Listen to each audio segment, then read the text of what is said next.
오늘 시간에는 여자의 씨로서 오신 예수 그리스도와 이기는 자들이란 제목으로 함께 말씀의 은혜를 나누기를 원합니다.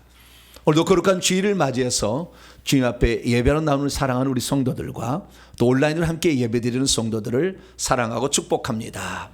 주님 나라 들어갈 때까지 이 믿음의 행진 잘 감당해서 천국에서 함께 찬양하고 우리 주님께 경배드리는 복된 성도가 되길 간절히 바랍니다. 오늘은 주지하시다시피 대강절, 대림절 첫째 주일입니다. 과거에는 대강절이라 했는데 요즘은 대림절이라고 바꿨어요. 대강절이라 할 때 대자는 기다릴 대자, 강은 내릴 강자. 주님의 강림하심을 기다리는 절기다. 절기절자. 근데 대림절이라는 것은 이말 임자, 오다는 껌이죠. 컴. 오다라는 것이죠. 그래서 대림절이라고도 말합니다. 이 대림절이라는 것은 예수 그리스도께서 탄생하신 성탄절 전 4주간을 일컫는 것으로서 이 4주간에 걸쳐서 예수 그리스도의 탄생의 의미를 되새기면서 아기 예수 오신 그분을 기다리고 그분을 통하여서 다시 오실 주님을 기다리는 절기, 이게 대림절, 대강절이 되겠습니다. 우리 주님의 오심이 여러분의 삶 속에, 육체 속에, 가정 속에, 직장 속에 놀라운 기적으로 역사하길 바라고, 주님이 주신 그 축복의 주인공들이 이 예수님의 오심을 통해서 여러분의 실제화될 수 있기를 간절히 축원합니다. 우리는 예수 그리스도의 오심을 지금도 다시 기다리고 있습니다. 2000년 전에는 유대인들이 그렇게 기다렸는데 이제는 교회를 중심으로 다시 오실 주님을 기다리고 있습니다. 자, 그러면 우리가 초림하신 예수 그리스도, 그분은 왜 이 땅에 오셨을까요?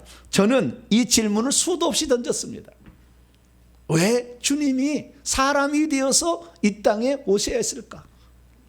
하나님이 전지전능하시니까 나 이걸 또 구원하노라 말씀 안 해도 되는 거잖아요. 그런데 왜 굳이 예수님이 이 땅에 육신을 입고, 우리도 힘들잖아요. 육신을 입고 사니까 피곤하고 지치고 먹어야 살고, 하루하루가 힘들잖아요. 이런 육신을 입으려고 이 땅에 오셨을까? 수도 없이 질문을 던졌습니다. 그래서 우리는 그 답을 찾아냈습니다. 그래서 그 답을 보니까 순전히 우리를 위한 측면이 강하다라는 걸 알게 됐죠.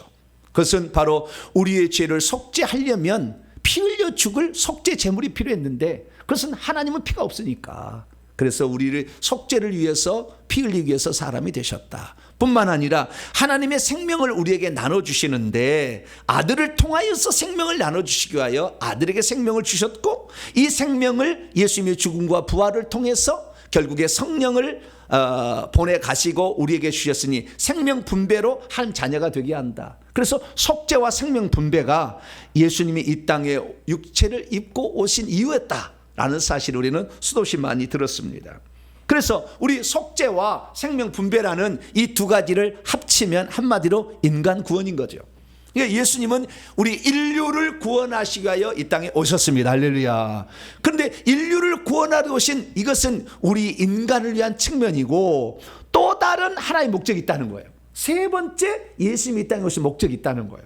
그것을 창세기 3장 15절, 보통 신학자들은 이것을 원시복음이라고 말하는데, 이 원시복음 속에 예수 그리스도께서 이 땅에 오신 세 번째 목적을 기록을 해놨다 이거죠. 이것도 상당히 중요합니다. 왜냐하면 우리가 구원받아서 하나님 자녀가 되는 것은 예수 그리스도를 믿어서 속죄를 받고 생명을 분배받으면 되지만, 천국에 들어갔을 때 우리가 얻을 지위와 신분, 특별히 왕노릇하는 그 존재가 되려면 그것은 단지 내가 예수 그리스도를 믿고 회개해서 속죄를 받고 하나님의 생명을 얻는 것이 아니라 한 단계 더 나가야 되는 것은 세 번째 예수님 이상에 오신 목적하고 일치합니다. 그래서 우리가 이 세 번째 우리 주님께서 이 땅에 오신 목적을 알게 될 때에 내가 천국에서 보다 더 빛난 영광스러운 존재가 될 줄 알고 오늘 본문 말씀에 주목해서 듣게 되길 바랍니다. 기왕 천국에서 영원히 늘 우리의 지위와 신분을 그냥 나는 천국에 들어가는 것을 만족해, 이게 아니라 정말 천국에서 우리 하나님이 주실 진짜 복이 무엇인지를 준비하는데 이 세 번째 오신 목적이 중요한 역할을 하는 거죠. 그래서 이것을 통해서 여러분 하늘에서 귀한 존재가 되길 축원합니다. 자, 그럼 오늘 본문 말씀 어떤 말씀입니까? 하나님께서 아담에게 생명과를 먹게 하고 선악과를 먹지 마라 그랬는데 나중에 그 얘기를 듣지 않고 있었던 하와, 나중에 그 뒤에 생겨나거든요, 하와가. 그래서 해와는 그 얘기를 못 들어서 주님 앞에 직접. 그러다가 뱀의 말을 듣고 먹지 말라는 선악과를 따먹었다고 말이죠. 그러자 하나님께서 여자를 책망하시고 그 다음에 뱀을 책망하시는데, 뱀을 책망했던 두 번째 말씀이 오늘 본문 말씀입니다. 첫 번째 말씀은 너가 이제 배로 기어다니게 될 것이다 라고 얘기함으로 이제 첫 번째 했고, 두 번째는 뭐냐? 두 번째는 오늘 본문 말씀인데, 너와 뱀은 영원토록 원수가 되게 할 것이고, 뿐만 아니라 이 적대 관계가 이 뱀의 후손과 여자의 후손까지 계속될 것이며, 어느 순간에 여자의 후손이 와가지고 뱀의 머리를 상하게 할 날이 올 거다. 그리고 그때 뱀은 여자의 후손의 발꿈치를 상하게 할 것이다 라고 했다는 그런 말씀입니다. 자, 예수님께서 이 땅에 여자의 후손으로 오신 거예요. 그러면 예수님이 이 땅에 오셨다는 그 목적에 오늘 본 말씀이니까 속죄를 위해서 오셨다는 말이 있나요? 생명을 주러 오셨다는 말이 있나요? 근데 하나님께서 우리에게 구원자를 보내주신다는데 이 세 번째 목적에는 거기에 관련되지 않은 거예요. 물론 깊이 들어가면 관련돼 있겠지만 여자의 후손이 와서 뱀의 머리를 상하게 할 거라고 그랬잖아요. 그럼 왜 주님께서는 이 말씀을 들려주고 있는 것일까요? 여자의 후손 오신 예수 그리스도는 왜 뱀의 머리를 박살내야 한다고 말씀하고 있는 것일까요? 여자의 씨가 뱀의 머리를 박살낸다, 짓뭉개버린다, 원문의 뜻입니다. 짓뭉개버린다고 얘기하는데 왜 그렇게 해야만 하는 것일까요? 또한 뱀이 여자의 씨의 발꿈치를 상하게 한다는 말은 무슨 뜻일까요? 예수님께서 인간 구원만을 위해서 오셨다는 말은 예수님께서 뱀의 머리를 상하게 한 말과 똑같은 말일까요? 우리는 한 번쯤 다시 생각해 보고 주님께서 이 땅에 오신 또 하나의 목적에 주목할 필요가 있는 것입니다. 오늘날 대부분의 성도들은 예수님께서 이 땅에 들어오신 목적이 우리 인간을 구원하기 위해서 하나님께서 그의 아들을 보냈다라고 말하면 틀린 거 아닙니다. 맞는 얘기입니다. 100% 진리입니다. 그러나 그것만 있느냐에 문제가 있는 거죠. 그것만이 아니라는 것을 우리는 아셔야 되는 것이죠. 그래서 우리가 하나님께서 우리를 향한 1차적인 어떤 뜻은 결국에 보니까요, 생명나무로 표현되고요, 2차적인 뜻은 선악과를 통해 표시된 거예요. 만약에 생명나무로서 하나님의 자녀가 되는 거, 이것만 생명마다 자녀가 되었다 하면 선악과를 거기에 안 두셨을 거예요. 선악과를 두신 목적이 있었다는 거예요. 거기에다가 생명나무를 두신 것은 우리에게 생명을 주셔서 한 자녀가 되게 하는 건데, 이 생명나무의 실과를 먹으라 했는데 안 먹고 선악과를 먼저 먹었잖아요. 그래서 쫓아내버렸어. 그래서 죄의 문제를 해결하고 짐승의 피가 들여져서 죄의 문제를 해결하고 다시 생명나무를 먹어야 된다. 이렇게 해서 우리 주님께서는 이 땅에 그래서 두 가지 목적을 위해 온 거죠. 우리의 속죄 제물이 되기 위해 오신 것이고, 생명을 주시기 위해서 성령을 보내준 거죠. 그런데 그럼 선악과를 왜 거기 뒀냐 이거죠. 아예 없애버리고 치워버리고 아예 안 둬버리면 되지. 여기에 우리는 생각을 한 번쯤 해봐야 되는 거예요. 이것이 선악과라는 것은 사실 자유지의 선택이 아주 중요한 거잖아요. 네? 그리고 이 선악과라는 것이 뱀이 주관하고 있다는 게 아주 중요하잖아요. 그렇기 때문에 이 선악과의 문제를 우리는 풀어가야 됩니다. 그래서 오늘은 이 선악과를 두신 목적, 이것과도 상당히 연관되어 있는 말씀입니다.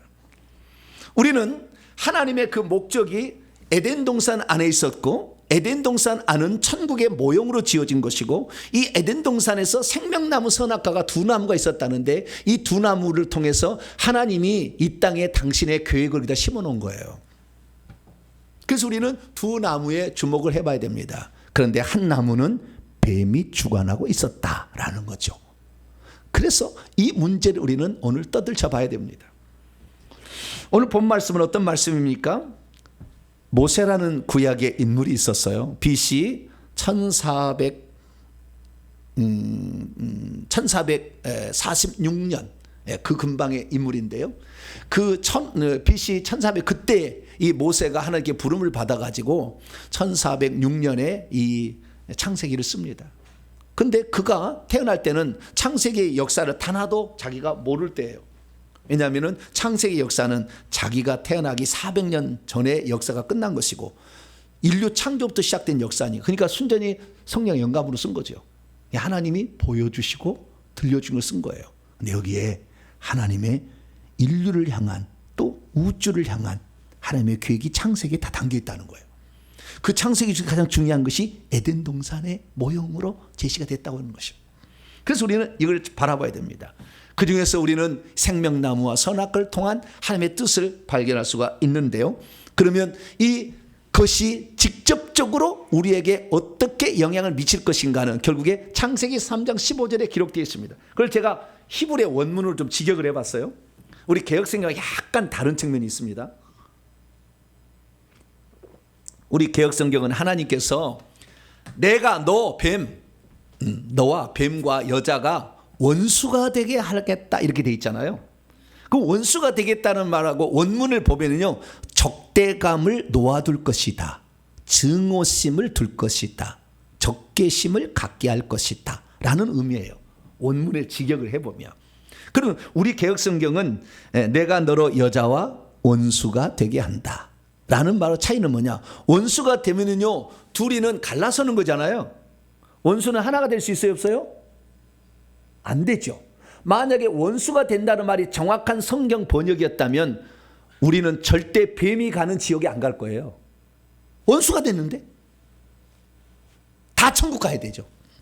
그래서 원문은 조금 의미가 조금 더 확대된 거예요. 아니, 지금 개역성경은 원문은 그렇지 않다는 거예요. 둘이 적대감을 두고 한다는 거예요. 적대감이 없이 마귀가 한 마음이 되면 마귀가 가는 지옥에 가게 하겠다는 거예요. 원문의 뜻은 그런 거예요. 원수가 되겠다는 것은 완전히 갈라서서 마귀는 지옥, 사람은 천국 보내겠다는 것인데 그게 아니라는 거예요. 그래서 원문을 지금 나 여호와가 너 뱀하고 그리고 여자는 하와죠. 하와하고 적대감을 놓아둘 것이다. 둘 사이에 적대감을 놓아둘 것이다. 뿐만 아니라 너의 씨와 제라라고 되어 있는 너의 시드죠. 너의 씨와 여자의 씨 사이에도 적대감을 놓아두게 될 거야. 그게 후손들이 있을 거라는 거죠. 그리고 여자의 씨, 후손은 뱀의 머리를 상하게 할 것이고 뱀은 여자의 씨의 팔꿈치를 상하게 할 것이다 라고 말씀하고 있다는 것입니다. 믿음이 있어도 하나님의 뜻을 잘 모르면, 여자가 뱀의 말을 듣고 순종했으면 영원토록 여자를 뱀의 종이 되게 하셔야 한다고 했어야 했는데 왜 둘 사이에는 적대감, 증오심을 갖게 함으로 갈라서게 하려고 하는지 그 의도를 잘 모릅니다.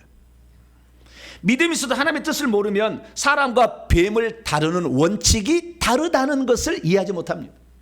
뱀은 결국에 사단 마귀가 썼으니 천사 계열이고 하와는 사람 계열입니다. 사람을 향한 하나님의 뜻과 천사를 향한 하나님의 뜻이 다르다는 거예요. 믿음이 있어도 하나님의 뜻을 잘 모르면 왜 하나님께서 여자와 뱀을 서로 떼어놓으려고 처음부터 이렇게 말씀을 하고 있는지 잘 모릅니다. 믿음이 있어도 하나님의 뜻을 잘 모르면 여자의 씨가 뱀의 씨를 공격하지 않고 오히려 직접 뱀을 공격하여 그 머리를 상하게 해야 한다고 했는지를 잘 모릅니다. 믿음이 있어서 하나님의 뜻을 잘 모르면 비록 발꿈치이긴 하지만 여자의 후손을 왜 뱀에게 공격당하도록 허락하고 있는지를 잘 모릅니다.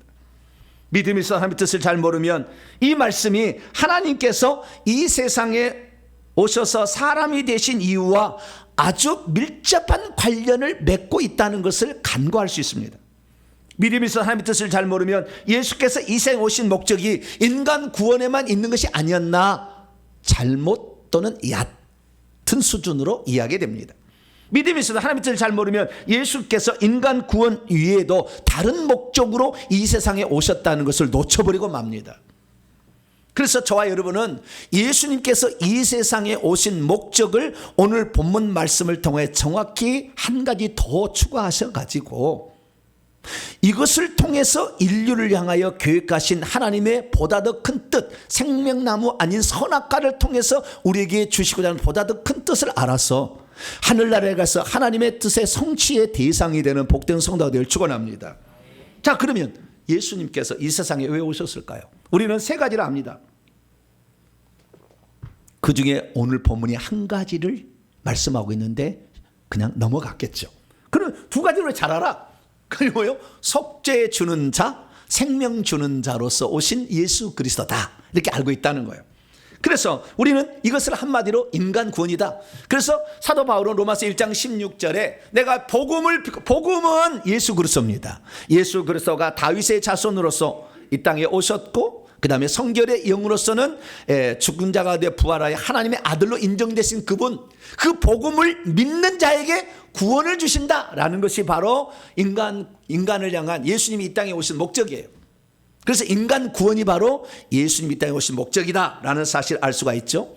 그런데 그 인간 구원을 사복음서는 두 가지로 분리를 해놨어요. 마태, 마가, 누가복음, 공간복음서에는 뭐라고 되어 있느냐? 예수님이 우리 죄를 위하여 속죄 제물로 죽으시기 위하여 자신의 목숨을 내놓기 위하여 오셨다. 마가복음 10장 45절에 얘기하고 있어요.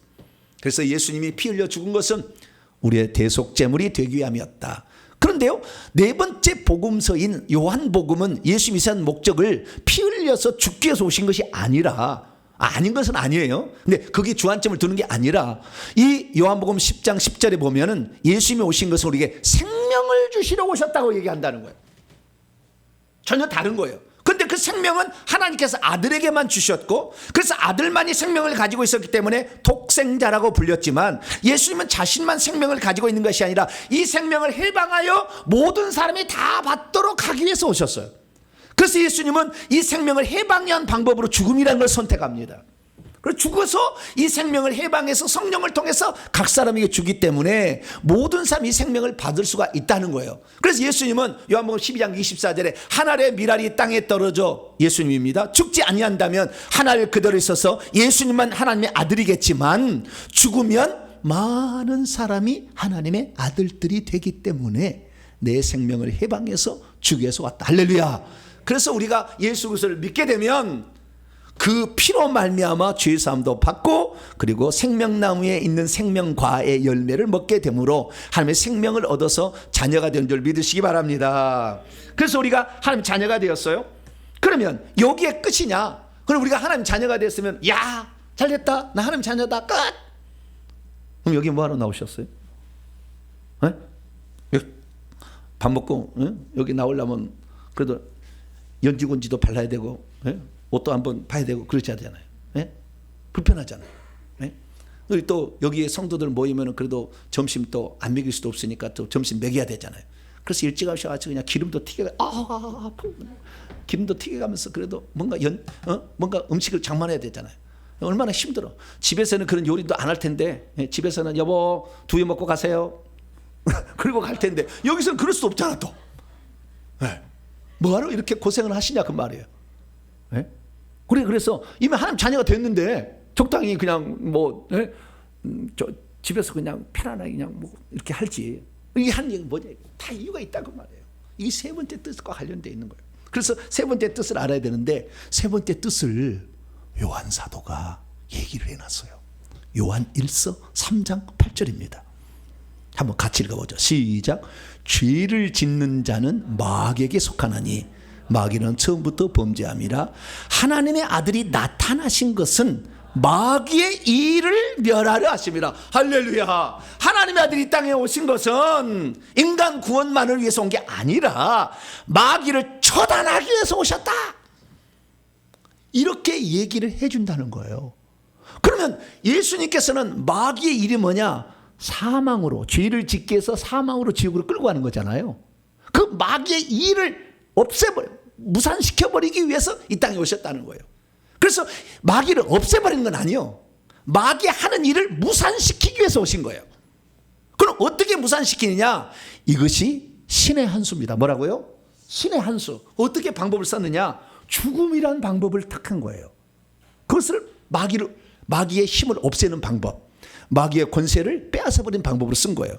이것이 히브리서 2장 14절에 나와 있어요. 우리 하나님의 자녀들은 모두가, 이 자녀들은 혈과 피와 육체를 가지고 있는데, 그분도 예수님도 같은 모양으로 혈과 육체를 이렇게 지어서 사람이 되신 이유는 죽음을 통하여, 죽음의 방법을 통하여 사망의 세력을 잡은 마귀를 멸하시기 위하여. 그게 마지막에 멸하는 거예요. 뱀의 머리를 먼저 상하게 하고 예수님이 재림함으로 멸하는 것인데, 그러면 그 전에 마귀의 일을 어떻게 멸하느냐? 예수님께서 뱀의 머리를 박살내는 방법을, 뱀이 가지고 있는 머리가 가진 지혜, 권세, 능력을 없애버리는 방법을 어떤 방법으로 썼느냐? 죽음을 통하여 이뤘다는 거예요. 이게 뭡니까? 죽음의 방법을 통해 선택했다는 거예요. 자, 우리의 죄를 용서하는 것도 죽음의 방법이잖아요. 피 흘려 죽음으로.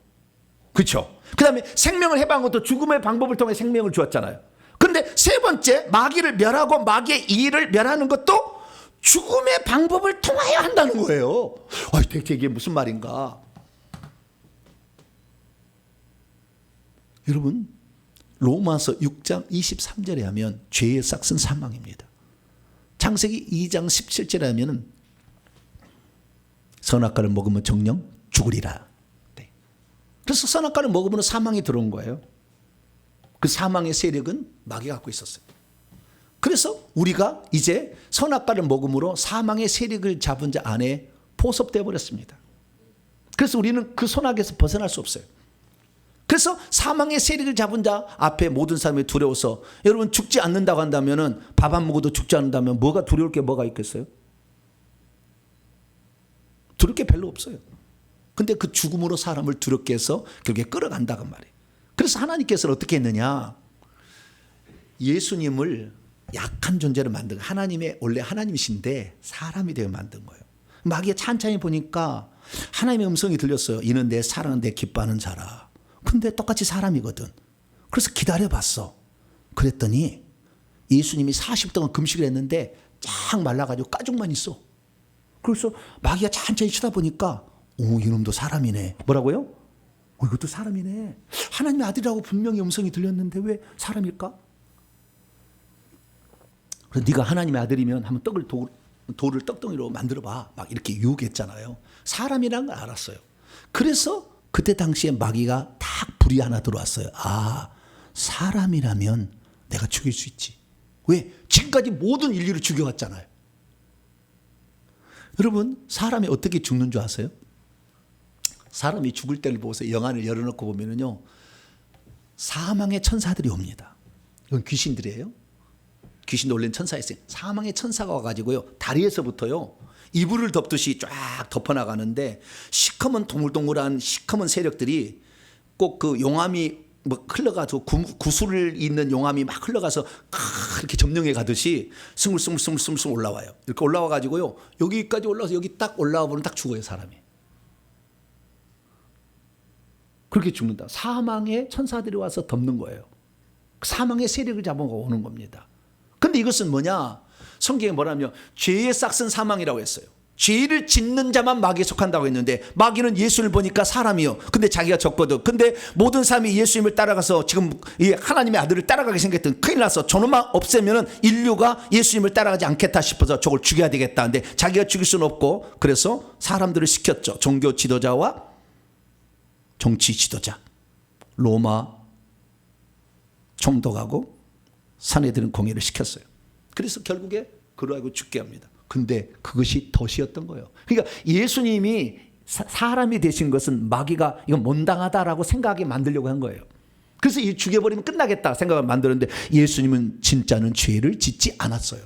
그래서 예수님이 자신의 스스로 생명을 내놨어요. 그래서 왜? 마귀를 잡으려고. 왜? 사망의 세력을 잡은 자는 죄를 지어야만이 힘을 쓸 수가 없는데, 죄를 짓지 않은 예수님을 죽였으니 그때 불법을 저지른 거라. 그래서 하나님께서 그가 가진 사망과 은비열쇠를 빼앗아 버렸습니다. 할렐루야. 그래서 마귀가 자기가 죽고 자기의 권세가 없어지고 자기의 머리에 권세가 사라지는 그것인 줄 몰랐어. 예수님만 없애버리면 예수님을 따르는 자가 없을 거라고 생각했다, 그 말이에요. 근데 그것이 마귀의 오판이었고, 마귀는 그때 십자가상에서 결국에 사망과 은비의 열쇠를 빼앗기고 말았다 거예요. 그래서 우리는 알아야 될 것은 예수님의 성육신은 마귀를 잡는 덫이었다 이거예요. 신의 한 수요. 마귀는 몰랐죠. 그래서 결국에 예수님을 죽여서 그는 결국에 예수님에 의하여서 머리가 박살나는 결과를 얻게 되었다는 것입니다. 자, 그러면 뱀의 머리를 짓뭉개 버리기 위해서 이 땅에 오실 거라고 약속된 그 사람, 여자의 후손이라고 우리 개역 성경에 되어 있지만 원문은 여자의 씨라고 되어 있습니다. 그럼 여자의 씨하고 여자의 후손은 차이는 뭐냐? 이 번역을 잘못한 거예요. 원문에는 씨라고 되어 있어요. 시드. 예. 제라라고 되어 있는 거이고 헬라어는 스페르마입니다. 그래 후손은 뭐냐? 후손은 휴오스예요. 휴오스. 휴오스는 선. 네. 선이라고 이렇게 얘기를 하는 거예요. 그 자손, 스프링 뭐 이렇게 얘기하는데 자우지간 이 후손 이렇게 얘기하는데 후손이라는 단어는 동물에게 적용되는 거예요. 동물이 자식을 낳으면 후손이라고 그러고 식물이 씨앗을 낳으면 씨라고 그래. 그러니까 식물의 표현으로 쓴 거예요. 여자의 씨라고. 식물의 표현으로 쓴 거예요. 그걸 왜 그렇게 표현을 썼을까요? 왜 그러면은 남자의 씨라고 얘기하지 않고 남자의 후손이라고 얘기하지 않고 여자의 씨가 와서 뱀의 머리를 상하게 할 것이라고 얘기했을까요? 우리는 이 방면에 주목을 할 필요가 있습니다. 여기에 귀한 하나님의 뜻이 담겨있기 때문이죠. 그럼 예수님이 이 땅에 오셔서 십자가에 죽는 것을 뭐라고 표현했느냐? 이렇게 얘기를 하셨어요. 요한복음 12장 31절에 곧 있으면 이 세상에 대한 심판이 다다르게 될 것인데 그때 이 세상 임금 통치자가 쫓겨나게 될 것이다. 그 다음 구절 보면 내가 들리게 되면 십자가에 죽게 되면 이런 일이 있다고 그랬어요. 이 세상에 임금이 있다는 거예요. 그것은 아담이 원래 임금이었는데 아담이 뱀의 말을 들으면 베드로서 2장 19절에 누구든지 진자는 익은 자의 종이 되는 것처럼 그냥 뱀의 종이 되어버렸어요. 그래서 마귀가 누가복음 4장에 보면 하늘과 땅의 모든 권세를 내게 주셨으니 나에게 절하면 주겠다 이렇게 제안한 걸 가지고 있었으니까.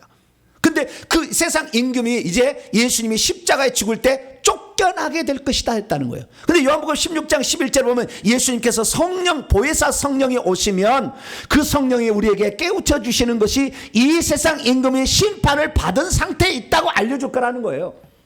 언제? 십자가상에서 심판을 받은 채 있다라고 알려줄 거라고 그렇게 말씀하고 있는 것이죠. 그래서 예수님이 이미 알고 있었어요. 그리고 보고 있었습니다. 사단이 하늘로부터 번개처럼 떨어지고 있는 것을. 그리고 그 예수 그리스도를 믿는 자들에게는 뱀과 전갈, 이 사탄의 부하들이죠. 뱀과 전갈들을 짓밟으며 원수 사단이 가지고 모든 능력을 제어할 권세까지 줄 것이니까 너희를 해칠 자가 없다 하심으로 제자들을 위로하셨어요. 자, 그러면 우리가 여기서 알아야 될 이 여자는 왜 남자로 얘기하지 않냐고 여자라고 얘기했을까? 여자의 후손이라고 얘기하지 않고 여자의 씨라고 얘기했을까? 이 부분을 주목할 필요가 있습니다. 첫째, 여자. 그 여자는 왜 여자라고 했을까? 첫 번째는요, 여자가 죄를 먼저 지었잖아요. 하와가.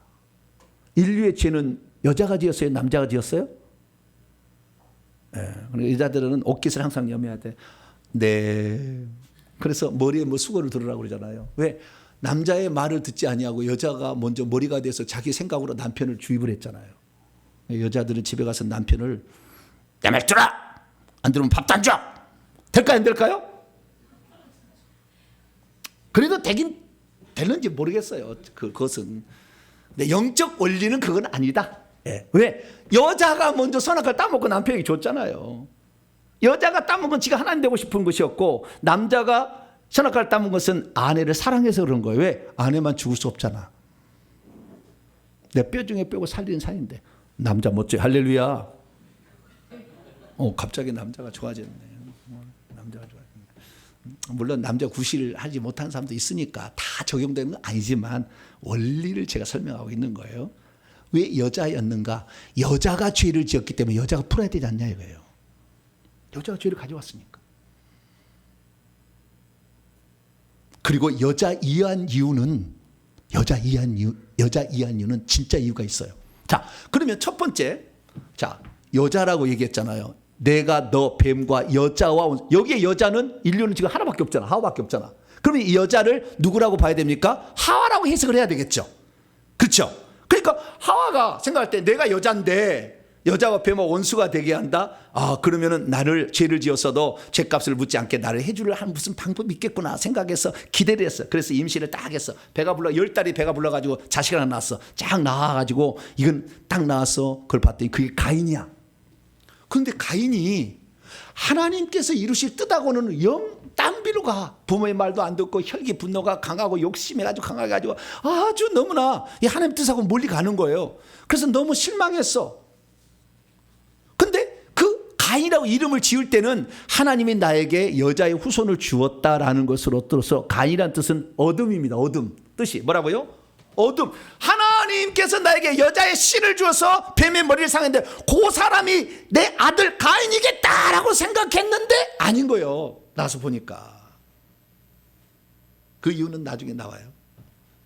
그래서 둘째 아이를 낳아서는 이름을 아벨이라고 지었는데 아벨은 허무라고 지었어요. 허무하다. 아니, 내 기대가 이게 허무하게 무너지구나. 그랬어요. 그런데 우리는 마태복음 1장의 기사를 통하여 여자의 씨로 오신 분이 예수 그리스도고 그 마지막 여자가 마리아였다는 걸 알게 돼요. 그러면 우리가 왜 하와는 안 되고 마리아 여자가 되었느냐, 이것을 아셔야 돼요. 그 이유는 하와가 난 자식은 죄를 가지고 태어난 거예요. 그런데 마리아가 난 자식은 죄를 가지고 태어나지 않도록 하나님이 조치를 해버렸어요.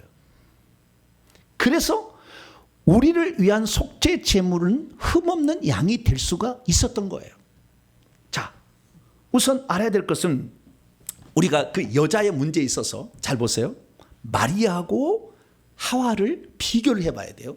그 비교를 통해서 우리는 알게 되는데 어쨌든 나중에 이 마리아가 난 자식이 약속의 자신이 나온 겁니다. 그래서 여자의 씨는 예수 그리스도예요. 그래서 갈라디아 3장 16절 보면 이 약속들은 아브라함과 그의 씨에 관하여 말씀하신 것인데 여럿을 가리켜 그 씨들이 하지 아니하고 오직 한 사람이신 그 씨, 그분은 예수 그리스도다. 그분은 약속된 자손이다. 약속의 씨라고 되어 있습니다. 씨드죠. 스페르마예요. 씨라고 되어 있는데 이 씨 율법은 그때까지 일 거다 이렇게 얘기하고 있어요. 그래서 예수 그리스도께서 창세기 3장 15절부터 약속된 여자의 씨라는 걸 알 수가 있어요. 그런데 이 여자의 씨가 하와는 아니었고, 왜? 허무했잖아. 마리아가 그걸 이뤘다는 거예요. 그럼 어떻게 마리아가 이룰 수 있었냐? 그 비밀이 누가복음 1장에 나와 있어요. 그 누가복음 1장 들어가기 전에 한 구절 먼저 보면 다윗은 자기가 태어났지만 이미 죄된 본성 가운데 태어났다는 걸 알았어요. 그래서 자기는 뱀의 머리를 상하게 할 수 없다는 걸 알았어요. 시편 50편 5절 보면 내가 죄악 중에 출생하였으며 나의 어머니가 죄 중에 나를 잉태하였다. 그러니까 나는 그 여자의 후손을 낳을 수 있는 조상은 될 수 있을지는 모르지만 뱀의 머리를 상할 자는 안 된다는 걸 알았어요. 왜? 죄 중에 자기가 태어났잖아요. 근데 예수님은 죄 중에 태어나지 않았어요. 그것이 누가복음 1장에 나와요. 천사가 찾아옵니다. 마리아여, 너에게 은혜가 있도다. 나를 왜 찾아오셨습니까? 네가 장차 메시아를 낳게 될 것이다. 그랬더니 마리아가 말합니다. 나는 남자의 씨를 받은 적이 없는데 어찌 이런 일이 일어날 수 있겠습니까? 천사가 말합니다. 성령이 너의 위에 내려오시고 지극히 높으신 이의 능력이 너를 덮어버리게 되면 그 안에서 하나님 보호 가운데 자식이 잉태되어서 자식을 낳게 되는데 그것이 하나님의 아들이 된다 말했다. 제가요, 이 회개를 하기 전까지는 왜 예수님이 속죄 제물로 흠없는 제물인지 잘 몰랐어요. 나중에 그 비밀을 알게 됐어요. 남자와 여자가 만나서 사랑을 해서 임신을 하게 되면 태중에서 10달을 점점 세포 분열해서 사람이 생겨나가요. 그런데 언제 하나님의 영을 보내주시냐. 육체야 부모가 만나서 만드는 이게 시작을 하지만 그러나 하나님의 영을 언제 보내주느냐. 2 내지 3개월 때 될 때 보내줘요. 왜 그러냐면 이 아이가 정상적인 육체를 갖지 못할 것 때문에 하나님 유산을 시켜버려요. 그래서 2, 3개월은 유산이 돼버립니다. 자연유산이. 근데 유산 안 됐으면 이제 정상적인 아이로 태어나겠구나 하면 하나님이 영을 보내주는 거예요. 그래서 영이 들어오는데 천천히 영안을 열어서 보니까 2, 3개월이 되기 전부터 귀신이 태중에서 들어가. 그 정자나 한자 합쳐진 그 존재 속에 들어가 버려요. 우리의 위대한 어떤 신학자라고 표현한 것이 4세기경에 4세기 중반에 어거스틴이라는 사람이 있었습니다. 어거스틴은 이 엄마가 젖을 먹이는 장면을 보고 깜짝 놀랐다는 거예요. 왜 깜짝 놀랐냐면은 엄마가 젖을 먹고 있는 아이가 있었는데 얘는 둘째 아이에게 젖을 먹였더니 첫째 아이가 동생을 얼굴을 이렇게 해버리더라는 거예요. 근데 형한테 너는 젖을 먹게 되면은 동생의 얼굴을 핥혀버려라 가르친 적이 없었는데 어떻게 알고? 에이씨, 그게 뭐예요? 시기 질투심인가? 욕심인가? 좌우지간 그랬다는 거예요. 내 젖을 감히 뺏어먹어. 뭐 그런 거죠. 표현하자면. 그래서 사람은 태어날 때부터 죄된 본성을 가지고 태어나서 그래서 이렇게 정의를 내는 겁니다. 사람이 죄인이 되는 것은 죄를 지어서 죄인이 되는 것이 아니라 죄된 본성을 가지고 태어나기 때문에 죄인이다. 그래서 사람은 죄된 본성을 가진 죄인이기 때문에 죄를 짓는다. 이렇게 결론을 내렸어요. 그래서 사람이 가지고 있는 죄된 본성을 원래 가지고 있는 죄라 오리진 신이라고 해서 원죄라고 불렀어요. 그래서 모든 사람이 그렇게 알고 있어. 저도 그렇게 알고 있었어요. 사람은 아담으로부터 죄된 본성을 물려받는다. 나중에 보니까 죄된 본성을 물려받는 게 아니라 귀신이 들어오는 거예요. 귀신이. 그래서 귀신이 처음부터 살인한 자고 시기 질투하고 가만두지 않는 거예요. 혈기 분노를 내고 가인 속에 이미 다 들었어요. 왜? 아담과 죄를 지었잖아요. 그때 귀신이 이미 침투에 들어왔기 때문에 자궁 속에 그게 있어서 이 가인이 그런 것을 하나님의 사람이 못된 거예요. 그래서 죄된 본성이라는 게 다른 게 아니고 귀신이 들어와서 우리를 장악하게 되면 나타나는 현상이에요. 이것이 죄된 본성이에요. 그래서 예수님께는 어떻게 해요? 마리아인데 남자의 씨가 들어오지 않도록 아예 차단했어요. 그리고 하나님의 씨, 거룩한 씨, 성령이 들어간 거예요. 그뿐만 아니라 지극히 높으신 능력이 그 자궁을 감싸 안아서 절대 귀신이 있었던 거 뽑아냈겠죠. 다 뽑아내. 마리아는 죄인이지만 예수님 죄인이 아닌 거예요. 딱 해서 귀신이 한 마리도 들어가지 않도록 보호를 한 거예요. 그래서 예수님은 우리 죄를 위한 속죄 제물이 될 수 있었다. 할렐루야. 왜 여자의 씨, 남자의 씨가 아니라 여자의 씨였느냐? 여자가 죄를 지었기 때문에 여자가 해결하라. 그게 기회를 주겠다라는 거고. 두 번째는 뭐냐면 여자는 남자의 씨를 받아서 자식을 낳게 되는데 그 씨를 죄 있는 사람의 씨를 안 받으려고 하나님께서 들어오려고. 그래서 여자를 쓰신 겁니다. 그러면 왜 또 씨야 되느냐? 자손이 아니고. 이것도 아주 중요한 거예요. 네. 우리는 아브라함과 다윗의 자손, 혈통적으로 그것은 휘오스 아들로 돼 있어요. 그런데 왜 여기서는 씨라고 나오느냐? 이걸 아셔야 되는데 그 씨는 뭐냐? 여러분, 자손이라는 것은 동물의 번식 방법이고 씨라는 것은 식물의 번식 방법입니다. 동물의 번식 방법은 뭐냐? 한 배에 많이 못 나요. 사람은 몇 명까지 나게 돼 있어요? 젖을 물리는 숫자가 2개로 딱 정해졌어. 그래서 여자는 2 이상 나면 안 돼. 나면 안 되는 어쩔 수 없네. 4명 난 사람이 있긴 있습니다만은 어쨌든 2명만 낳아야 돼. 성경에 보니까요 3명 4명 낳았다는 사람이 한 사람도 없더라고. 쌍둥이는 나와. 야곱, 에서 2명만 낳도록 돼 있어요. 그러니까 3명 낳은 사람은 불법을 저지른 거예요. 힘들잖아. 네. 그러니까 젖병 물리라고 정신없어. 2명까지는 가능하다는 거예요. 그러면 동물로서 가장 많이 새끼를 낳는 게 보니까요 돼지인 것 같아. 돼지. 여러분 돼지는 몇 마리나 새끼를 낳을 수가 있죠? 저는 10마리까지 본 것 같아요. 제가 경험했을 때 우리 집에 돼지를 키웠는데 10마리까지 본 것 같아요. 그런데 돼지의 젖을 물릴 숫자가 몇 개인지 내가 세어보진 않았는데 그거 많이 있긴 있더라고. 아랫배 보니까 많이 달려있는데 내가 세어보진 않았어. 나중에요 학자들 물어보니까요 18개라요. 18마리까지 낳을 수 있대요 돼지가. 그러나 보통은 사람은 왜요? 2명밖에 못 낳아. 네, 이렇게 돼 있어요. 그래, 동물은 낳아야 되고 또 시간이 기다려야 되잖아. 또 그럼 또 낳으려면은 한 1년, 10개월이 필요하잖아요. 근데 식물은 그러지 않아. 한 번에 많은 씨를 한 번에 확 뻗어버릴 수가 있어. 저희 집에 어렸을 때 해바라기를 키웠어요. 동네 장고방 뒤에다 해바라기 보면 해바라기 맨날 보러 갔거든요. 그래서 해바라기가 다 익으면 나중에 해바라기 씨를 까봤어. 제가 세보니까요, 한 번에 세보니까 500개더라고. 500배를 할 수 있는 거예요. 근데 제가 과학자들에게 어떻게 이게 해바라기 씨는 몇 개까지 이렇게 번식할 수 있냐 그랬더니 1800개까지 나온다 그러더라고요. 1800개. 여러분, 약속의 자손이라고 하면 아들, 장손 하면은 우리까지 차지가 안 올 거예요. 그래서 하나님께서는 예수님이 오셔서 사단의 머리를 박살낸 다음부터는 한꺼번에 쫙 퍼질 수 있도록 성령을 보내서 누구든지 믿는 자에게 그냥 동시에 다 들어가 버려. 할렐루야. 그래서 씨라고 얘기한 거예요. 왜? 많은 자손을 얻는 거예요. 한 알의 미랄이 떨어져 땅에 죽자면 한 알 그대로 있지만 죽으면 많은 열매 동시에 맺을 수 있다. 그래서 이방인 우리도 차지가 되었으니 여자의 자손이라고 했으면 이스라엘 민족 오다가 끝났을 것 같아. 근데 씨라고 하니까 예수님이 오신다면 이방인 유대인 구별 딱 없애버리고 누구든지 믿는 자는 성령 보내주시겠다. 할렐루야. 그래서 우리가 많은 사람이 하나님 자녀가 된다를 믿으시길 바랍니다. 그래서 우리는 예수 그리스도를 통하여서 바로 우리가 하나님의 자녀가 되는 것인데, 순식간에 믿음을 통하여 누구든지 다 될 뿐만 아니라 중요한 건 뭐냐면 예수님이 십자가의 죽으심으로 마귀의 머리를 박살냈다는 거예요.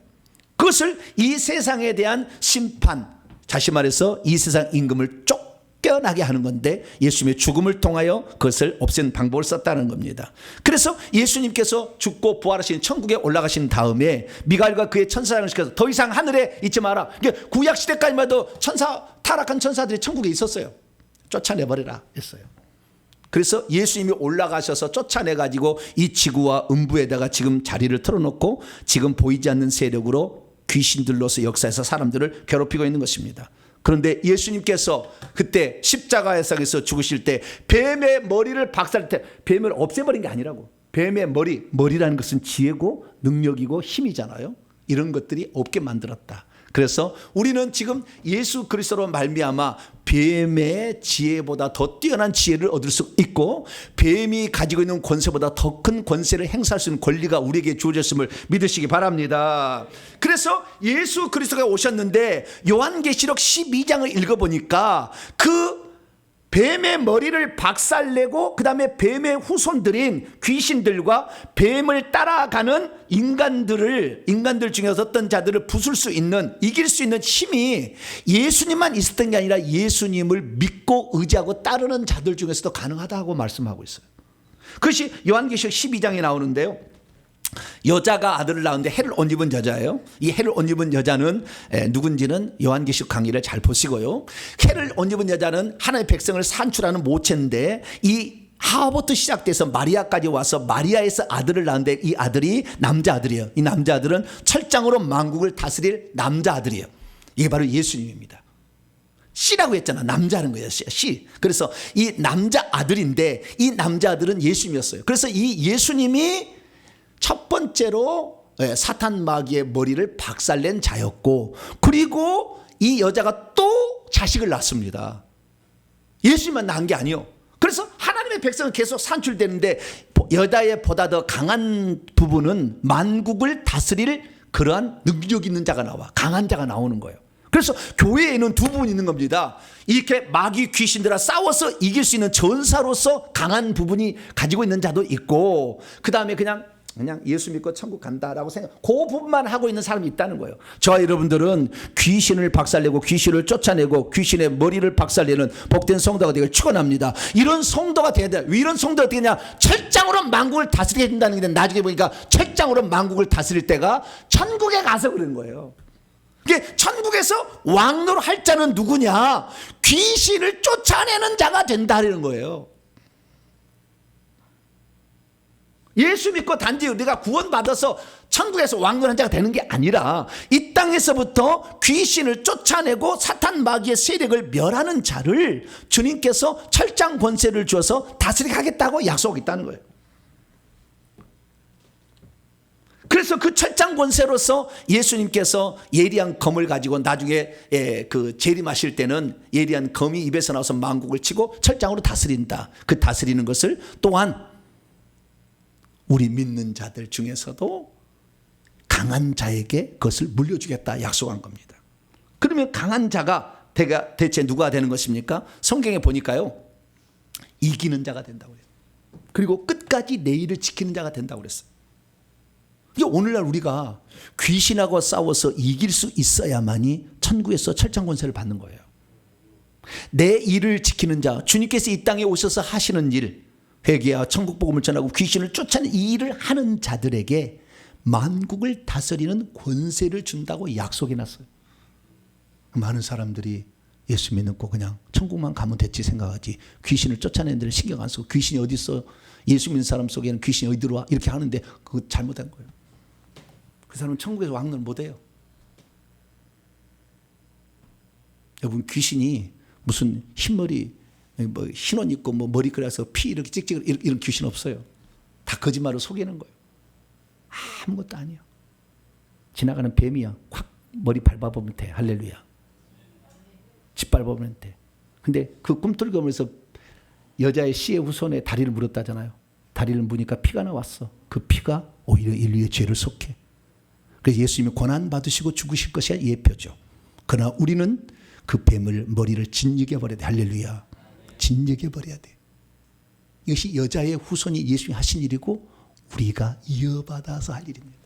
그래서 우리가 이 세상에 살 때 언제까지 살지는 모르지만 우리는 예수 그리스도를 믿는 것으로, 그래서 죄 용서를 받고 한 자녀가 되는 걸 만족하지 말고 귀신을 쫓아내고 귀신을 짓이겨 버려서 이렇게 쫓아내므로 말미암아 하늘의 왕적 권세를 갖는 자가 되기를 축원합니다. 그것은 바로 마귀를 따라가지 아니하고 마귀의 소유인 선악과를 따라가지 아니하고 오직 생명 남으신 예수 그리스도를 따라가는 것이니 우리의 일평의 삶이 귀신을 쫓아내는 삶이 되어서 날마다 여러분의 신분이 더 거룩한 신분, 더 깨끗한 신분, 해와 달과 별의 영광으로 가득한 신분, 그런 신분을 소유하게 되기를 간절히 바랍니다. 거룩하신 하나님 감사합니다. 수많은 사람들이 예수 그리스도를 믿지만 세 번째 목적을 헤아리지 못해 귀신하고 싸우는 것을 아예 포기하고 살고 있습니다. 예수님이 땅에 오신 세 번째 목적은 마귀의 일을 멸하고 마귀를 멸하는 일이었는데 이제 마귀는 음부에 갇혀 있고 그의 쫄깃한 귀신이 올라와 있는데 이 귀신들을 우리가 주 예수 그리스도의 이름으로 하늘의 철장 권세로 쫓아내고 박멸할 수 있도록 역사해 주셔서 하늘에 올라갔을 때 예수님이 왕이 되는 것처럼 우리도 왕적 신분을 가질 수 있도록 도와주시옵소서. 우리 주 예수 그리스도의 이름으로 기도하옵나이다. 아멘.